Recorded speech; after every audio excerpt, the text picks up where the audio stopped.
आपकी pregnancy healthy है या नहीं, क्या सिम्टम हो सकते हैं इसके।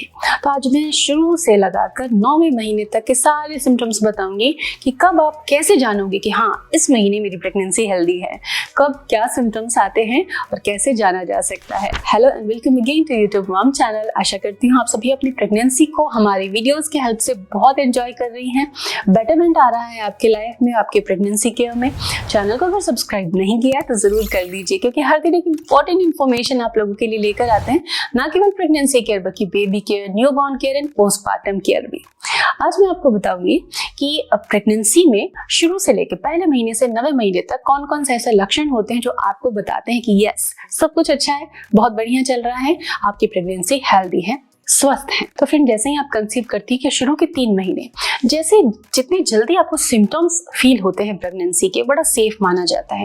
लेकिन कई ऐसे रेयर केसेस भी हमने देखे हैं पेशेंट्स में जिनमें सिम्टम ही नहीं आता। मोस्टली ऐसा कब होता है? Second pregnancy. फर्स्ट प्रेगनेंसी में ऐसा बहुत ही कम अभी तक तो ऑब्जर्व नहीं किया है, लेकिन सेकेंड प्रेगनेंसी में ऐसे चांसेस बहुत ज्यादा रहते हैं कि सिम्टम ही नहीं आ रहा, प्रेगनेंसी बढ़िया, टेस्ट अच्छा हो रहा है, डॉक्टर के पास जा रहे हैं, सब कुछ बढ़िया चल रहा है, लेकिन नो सिम्टम्स। लेकिन सिम्टम आना एक हेल्दी साइन है। सिम्टम्स आने का अर्थ क्या होता है कि आपके जो हार्मोन्स है, जो बच्चे को ग्रोथ देने वाले हैं, बच्चे के डेवलपमेंट करने वाले हैं, वो हार्मोन सही जा रहे हैं, सही तरीके से बन रहे हैं। तो शुरू में nausea, morning sickness, acid reflux, gastric upset, ये सब चीजें होना नॉर्मल है। पहले महीने ज्यादा नींद आना, रेस्ट की नीड ज्यादा होना, बार बार यूरिनेशन आना, ये सारे सिम्टम्स बिल्कुल पॉजिटिव होते हैं। अब बात करते हैं, फर्स्ट ट्रिमेस्टर में बहुत ज्यादा रिस्क रहता है, इसलिए अगर आपके 13 हफ्ते 3 महीने अच्छे से बीत जाते हैं तो विन विन सिचुएशन होती है। लेकिन सेकंड ट्रिमेस्टर में क्या रिस्क होता है, मेन क्या रिस्क होता है? तो सेकंड ट्रिमेस्टर में हो सकता है कि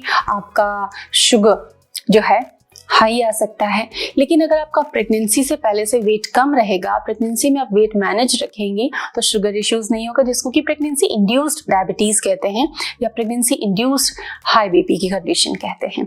तो बीपी शुगर नॉर्मल रहेगा अगर आप अपना वेट कंट्रोल में रख पाती है, अपनी क्रेविंग्स कंट्रोल कर पाती हैं। इसके अलावा कई बार ऐसा देखा जाता है कि बच्चेदानी का मुंह जो होता है समय से पहले खुल जाता है सेकेंड ट्रिमेस्टर के लास्ट के आते आते। कई लोगों के साथ ऐसा होता है, ऐसे कॉम्प्लिकेशंस होते हैं। हो सकता है कि उनके साथ कुछ हिस्ट्री रही होगी, कोई सर्जरी हो सकती है, कुछ इन्फेक्शन हो सकते हैं, तो इसकी वजह से ऐसा होता है। तो अगर आपके साथ ऐसा कोई डायलेशन या ऐसी कोई प्रॉब्लम नहीं है, कोई ब्लीडिंग या कोई डिस्चार्ज का प्रॉब्लम नहीं है, तो आपकी प्रेगनेंसी हेल्दी है। लेकिन अगर ऐसी कंडीशन आए कि सर्विक्स ओपन होने लगे तो वहां पे स्टिचेस लगाए जाते हैं कि डॉक्टर लगाएंगे, ताकि प्रेगनेंसी को सेफली 37 वीक्स तक एटलीस्ट ले जाया जा सके, ताकि बच्चे का ग्रोथ पूरा आए। अब हम बात करते हैं थर्ड ट्रिमेस्टर की।